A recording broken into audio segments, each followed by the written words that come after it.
Good morning. Welcome to the next episode of Purposely Podcast. I have some extra special guests today, all the way from San Diego in the United States. Welcome, Greg and Beth Langston. How are you? We're great, Emily. Thank you for having us. Yes, thanks, Emily. We're glad to be here. Amazing. So, you guys are going to be talking today about your very unique business called College Flight Plan. So I can't wait to hear all about it. But before we do, I ask all my guests the same intro question. So people who will listen, you know what I'm going to ask. But if you guys were at a barbecue, you guys barbecue in San Diego, right? Yes, do. we do. Yeah. And if you met some new people and they said, oh, nice to meet you guys. So what do? How is it that you explain what you guys do? Well, in a nutshell, we help students figure out what their values are, what their purpose is, and this can apply to millennials as well, and what they are passionate about and naturally gifted to do so that they can choose a major or a career that really fulfills them. And that, in a nutshell, is what we do. Amazing. That is such a wonderful thing to be doing because in Australia, we have so many young people who go to university. We don't call it college here, we call it university. Uni. Same thing. They go to uni and they choose a degree that their parents want them to do, but not necessarily what they want to do. So do you have that similar thing that happens in the US? We sure do. We sure do. And yeah, we find that, mom and dad are lawyers. And so their daughter needs to go to law school for sure, not really giving me a choice.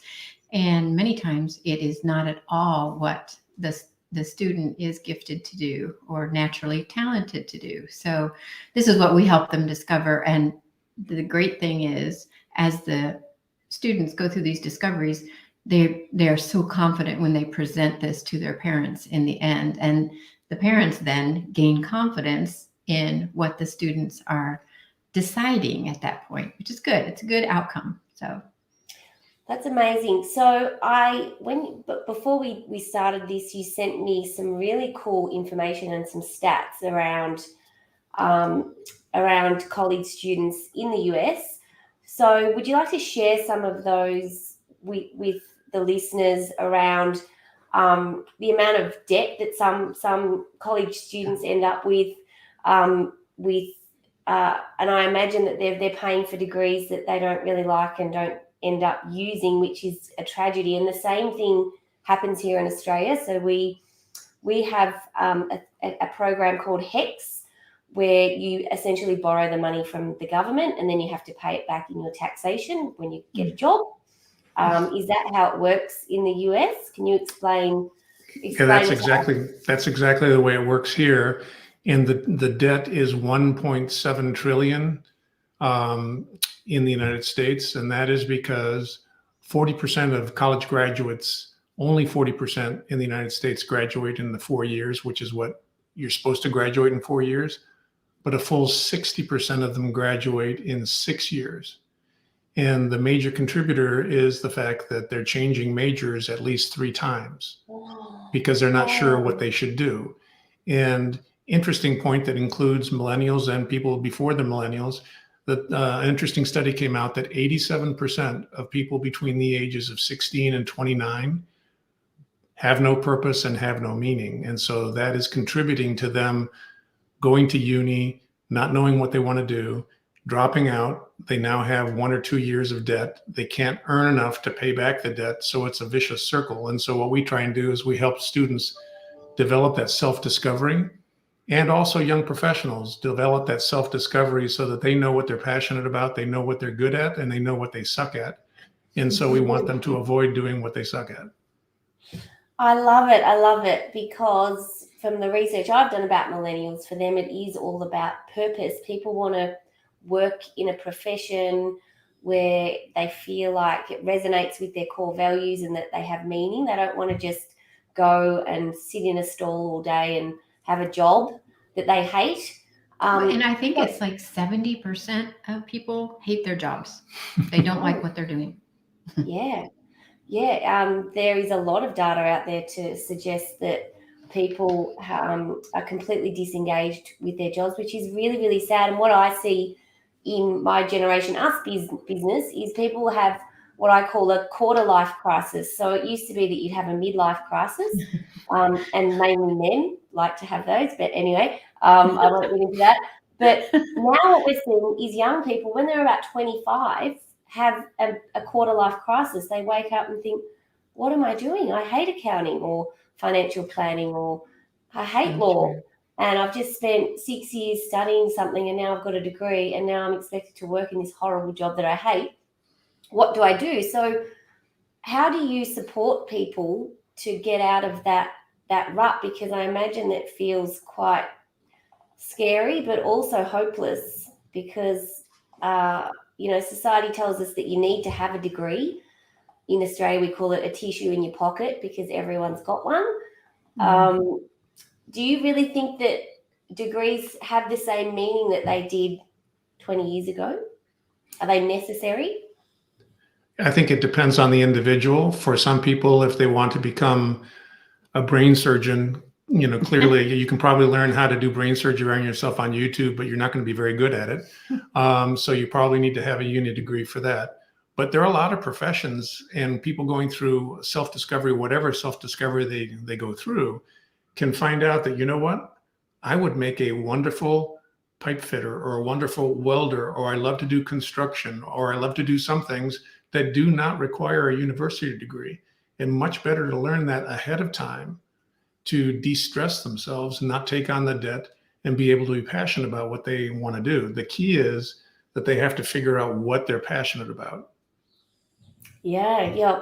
And so what led you guys to start this business? Because I'm sure that there's a backstory here. It's not something that you wake up one day and go, wow, I want to create a business like you have. So what pushed you into this? Well, it actually started with our own children. We raised our kids overseas, and by the time our son was 13, he had been to 12 schools in 5 different countries. So it was wonderful that they learned foreign languages at a young age, which is key. I think we should be doing that more in the States. We wait till too late. And they gained appreciations for other cultures. When we lived like in Singapore, in the Singapore American School, there were 76 nationalities represented in K through 12. Wow. I know, it was such a great experience, and we really enjoyed it right along Absolutely. with them. And so they had amazing educational experiences, and I'm an educator. I got my degree at Purdue University, and so I was very hands-on with their schooling. And sometimes we had to homeschool. Like when we moved to Melbourne, Australia, Notice that she pronounced it properly. Yes, you did. Well done. Thank you. But they're on a different school year. They start, in January, February. So I was homeschooling my kids while waiting for the school year to start. And then we moved to Singapore after that, back on the Northern Hemisphere school year. So we did a lot. Sometimes in Mexico, we had a school in our home for 4 different grade levels with some other expatriate kids. So it was really great. But we thought, gosh, by the time our kids are in high school, we've got to get back to the U.S. for opportunities for more self-discovery, to prepare them to fly the nest, And the problem is we found nobody was preparing students early enough. And there was a lack of opportunity to discover their strengths and weaknesses, their values, their purpose, their goals, in order to prepare them to leave home.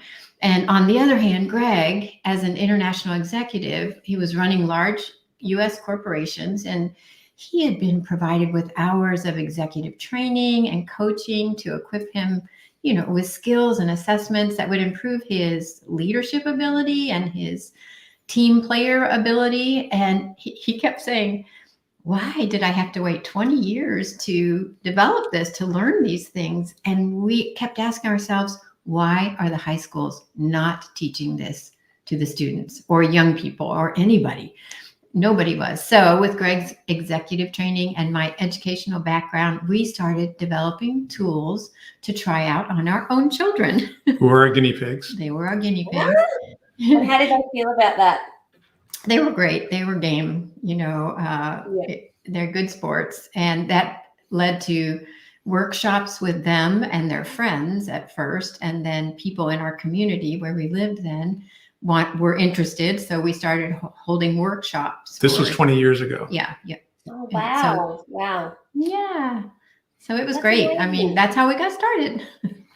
And so over time, we've developed it into an online program that the students can go through at their own pace. So cool. So people can do it from anywhere in the world. They don't have to be in the US. That's correct. Yes, we have several international students. Amazing. And so what would your advice be to parents who are in this kind of process at the moment with their kids? They might have a year 11 or a year 12 student who's trying to work out what they want to do with their life. What would you say to them? Well, first thing we'd say is start early. Most of our students who don't know about the self-discovery necessity before you start applying to colleges or deciding what you're going to do the rest of your life, they don't realize we need to start a little earlier because the schools don't tell them. I don't know about in Australia, but in the United States, many parents assume that the guidance counselors at school or the college counselors, university counselors there, are going to walk them through this whole process of applying to college, to university, but they're not. Ours are like 424 students to one advisor, and they recommend around 200 per advisor. And here in California, there are 900 students to one advisor. So they can't possibly fill the needs of all these students. And so we always say, start early and take charge of it. Get the help where you need in different, like test taking and finding self-discovery and things like that, so that you don't have to wait for the school to do it. They will do it too late. And just help your student find a purpose early if you can. Seek opportunities for that, and help them learn how to set goals early. We use SMART goals for our students. We teach them how to be specific, measurable, attainable, relevant, and time-bound. So we also recommend that you teach your student how to develop a growth mindset, a positive mindset. Positive affirmations have a huge effect on teens today and on everyone, actually, not just teens. And a growth mindset helps them succeed in what they want to do. And counteract social media's effect. Exactly. I love it. You're talking my language because I'm definitely into all of this stuff. And I think, with all of the pressures and the way that the world is today, setting your kids up for success, taking the time to listen to them rather than tell them what you think that they should do is so important, because it's about empowering them to make their own decisions, because they're going to own them, rather than pushing them down a certain path, which, I think we need to stop. We need to stop doing that. But I'd be really interested to hear about maybe one of your success stories, one of the stories that that you remember and that you're really proud of. I'm sure that there's You want to talk about Ulti? Tell about Ulti. Yeah. The one that comes to mind is Ulti. He came from Albania when he was 15 years old. He came by himself. He was a tennis player. Correct. And he left his family, did not see them for 5 years, didn't speak hardly any English. And anyway, we mentored him early on and took him through some of the earliest workshops that we did. He's since grown, got married, has a child. He was just recently, a few years ago, was named one of the top 20 under 40 in Miami, Florida. And so he has done extremely well. He and his wife are a wonderful couple, have a great family. So we're kind of excited about him. And obviously, we would also add our own children have been, tremendously successful. Our son is in the financial field. our daughter is in the medical device field. She was an Olympic level volleyball player and played pro volleyball for a number of years as well. Well, we're into our volleyball here in Australia. We love volleyball. That's right. That's amazing. And that's the most important thing, isn't it? Is to actually make a difference and support young people. I think it's such a massive gap. The education system hasn't really evolved or changed in 100 years. Right. And we need more people like you guys to get in there and really change things, because there's so many options now. Like, 20, 30 years ago, there was kind of two options. There was I'm going to do a trade, and we had trade schools in Australia where young people would go and do a trade. They'd learn how to be a carpenter or a fitter and turner and all those kinds of things, or you went to university. Nowadays, there are so many other options, but we haven't really caught up in terms of helping young people navigate those options. Like in Australia, there is a massive movement for young people to start their own business, and entrepreneurship is such a big thing. Everyone wants to be an entrepreneur. And you don't necessarily need to go to university. I see all these young people on Instagram, for instance, who are not even 18 yet, making $100,000 a month helping people grow their Instagram following. Yes. So it's just a crazy, crazy world that we live in, and helping parents understand that, I think, is huge. So do you do any work with the parents to help them kind of get up to speed with what's going on in the world? Absolutely. What we do with the program is we help, depending upon which variant the family wants, we'll have an introductory conversation with the parent and the student to say, to go through this flight plan, you do have to do work. It's not going to be without effort. And so we speak to both the parents and the student at the beginning, and then we speak to them when they're through the 3 phases, which are the discovery process. They then determine what's important after the discovery, and then they direct their actions. Prior to the very end of the process, the student has to collect all their information and create a summary document. And we'll work with the student to create this summary document that they then present to their parents. And another unique process element is they pick an accountability partner who will help them go through the process, so they're not by themselves. And they're the ones who pick that accountability process, that accountability partner. And the reason that's important is if you write a goal down, the likelihood of success is much greater. If you share with somebody that I'm going to lose 5 pounds or I'm going to run a mile, that probability of success goes to 65%. But if you pick an accountability partner to help you to attain a goal, just like you are with some of your clients, where you're that accountability partner to help them go through a certain process, the probability of success grows to 95%. And so they pick an accountability partner who helps them go through. And what they do is at the end of the process, they then present this to the families. And in some cases, the parents will weep out of joy, saying, we never knew this about you. We're so excited. We wish we had this 20 years ago when we were kids. I could use this today.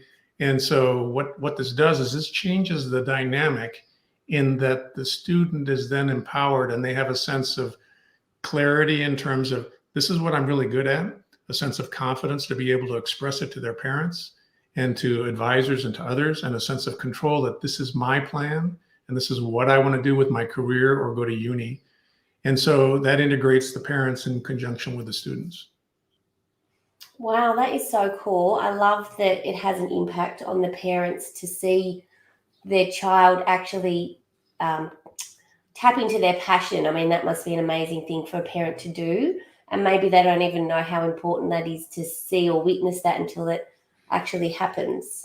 Yes, it's so rewarding for everyone in the room, because we see the fruits of what we've been working on. The student is confident and clear about what they want to do, and they can express it very clearly to their parents. And the parents are like, oh my gosh, wow, I never knew this about you.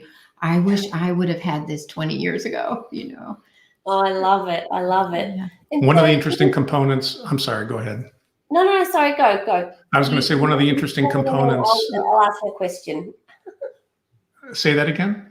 I said, you say what you want to say, then I'll ask my question after. Okay, sure. One of the important elements of this that we haven't found in other programs is the aspect of setting up your core values. And each person gets to determine what their core values are, not their parents, not their teachers, not their friends, but determine what their core beliefs and their core values are. That then serves them as they are by themselves, as they're in a challenging environment, and they're trying to decide how to make a decision. As a result of going through the core values exercise, they're able to effectively choose whether or not they're going to take a certain action or another one. And that is really foundational, that we think is very important. That's so powerful. I absolutely love that, because knowing and having that awareness around what you value definitely drives behavior and also change. So that is super cool.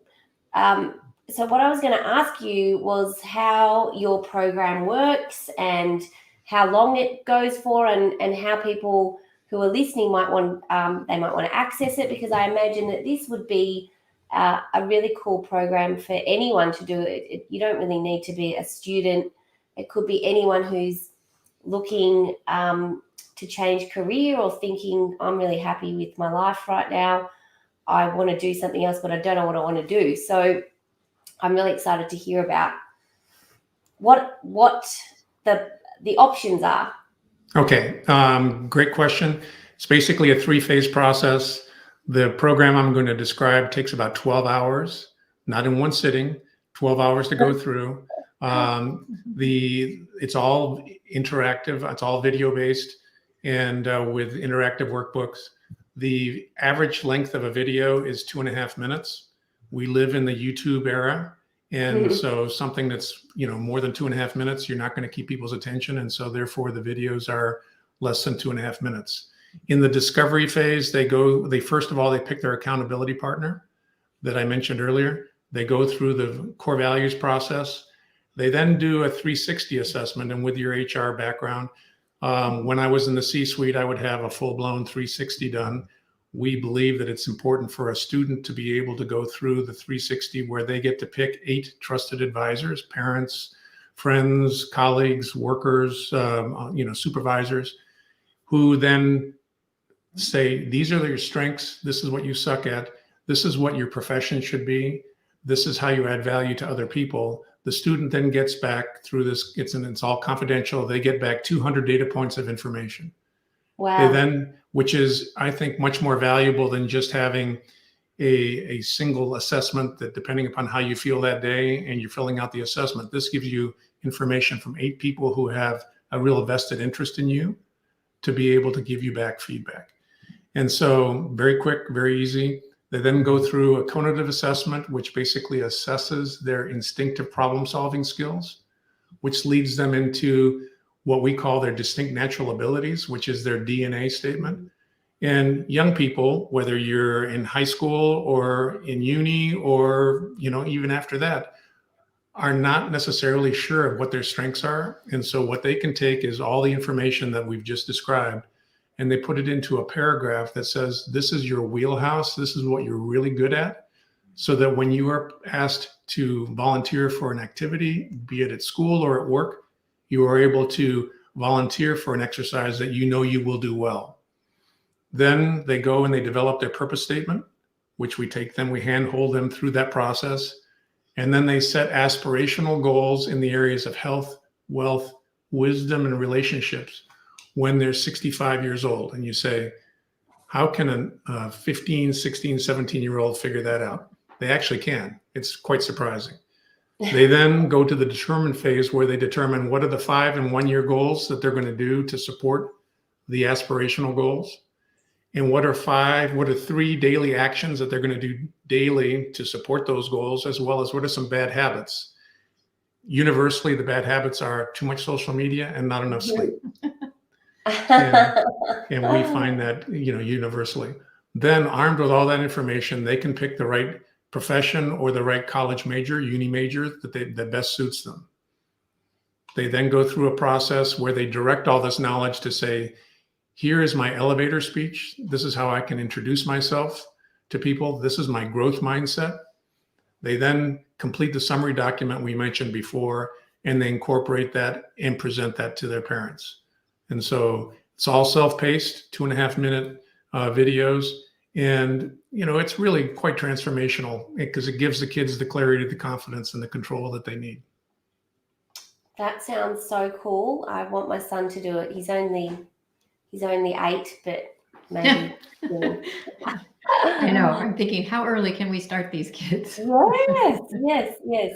We typically think 15 to 16 is when you should really start. Yeah. I've been getting involved in my local community here in St. Helens, Tasmania, and we're a very small town. There's only 2,000 people, and we had a careers fair the other day, and all the high school students came along, and it was really cool to see them all engaging. They'd never had anything like that here before, ever. So it was amazing to see them all engaging with all these different professions and opportunities that are out there. But, a lot of them had no idea, absolutely no idea about what they wanted to do because they'd never, ever thought about it. So having support like this, I think, is so useful. And this is what's going to really help people and make significant change. But we've actually got some people watching, and we've got a comment that I'd like to put to you. Okay. So Sure. from someone on LinkedIn. Thank you for watching. They've said, I love the conversation. Why are we not talking more about how to better prepare the next generations? The education system does need to change. So we kind of touched on that, but let's go back there.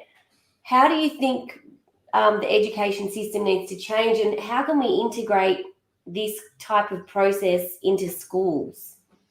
I think they're just realizing that they need to integrate this. They teach a lot of things in schools that are really wasteful, I think, and they're not doing the self-discovery. But we're in talks here, actually, in the school systems in Southern California with trying to integrate this into the system somehow. I mean, we can't, there's only 2 of us, so we can't do every student, but everyone can take the course on their own time, which is wonderful. We just have to figure out how that looks for an entire school system. But I think they're going to be catching up with the times. I certainly hope so. I don't know why we haven't been doing this for all of our lives, since we were young.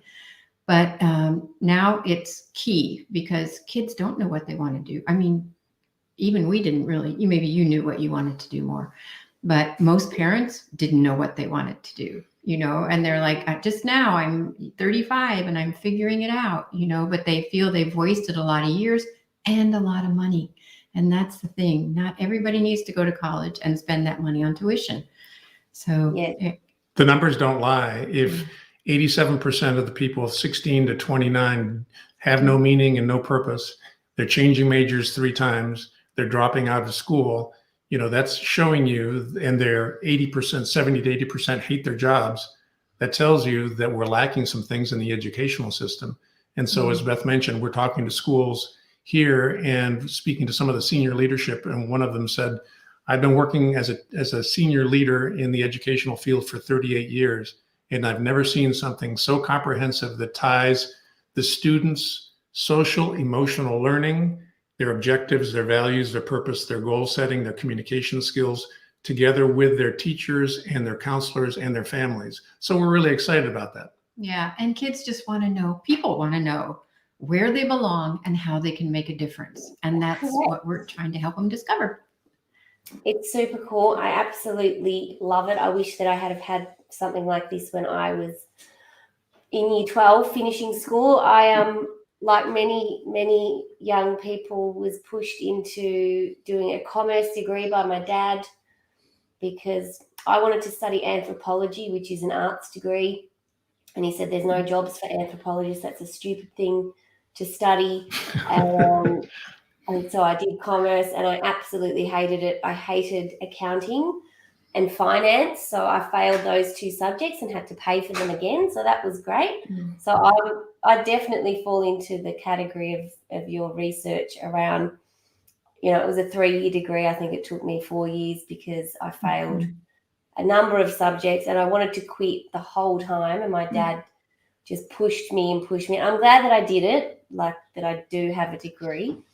And I did major in HR, human resource management in the end. So I kind of got there in the end. But it's such a common story that we hear so much, and it's still going on today. So I think that what you're doing is amazing, and congratulations on creating something that is so impactful. Well, thank you. We love what we do, and we just want to share it. That's our goal.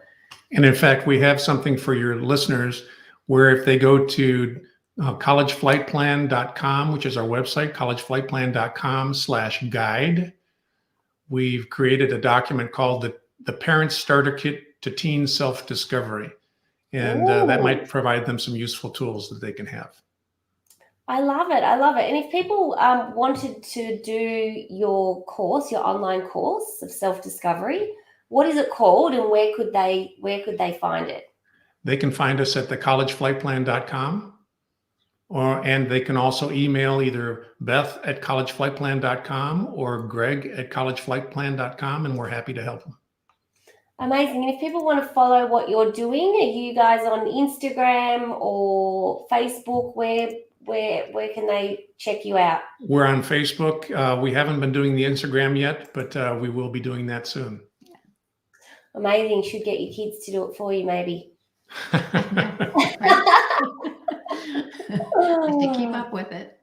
I know. Well, thank you so much for sharing your story today and giving your time and energy to our wonderful audience. I've absolutely loved hearing what you guys are doing. And once again, congratulations. Oh, Thanks, thank you Emily. so much. Thanks for having us. We appreciate it. No problem. You are welcome. And it's so interesting. We learned before we jumped onto the live that you guys lived in Melbourne and you lived in Templestowe, which That's is right. near where I grew up in Eltham. So it's such a small world. It sure is. And it's bizarre, isn't it? What do they say? 6 degrees of separation. That's correct. Right. So true. Yeah. It would be funny if we actually knew some of the same people. Maybe we'll have to explore that one day. Right. That would be great. Well, thank you so much. And I'll let you guys go. What time is it in America right now? It's only 5:37 in the afternoon. Oh, wow. What time is it there? It's 10:37 Oh, boy. Okay. in the morning. Yeah. In the morning. Okay. We're just starting our day. You're finishing your day. But thank you once again. And if you want to check out College Flight Plan, we'll share all of the website details when we publish the episode. All right. Wonderful. Thank you, Emily. Thanks so much. Thank you.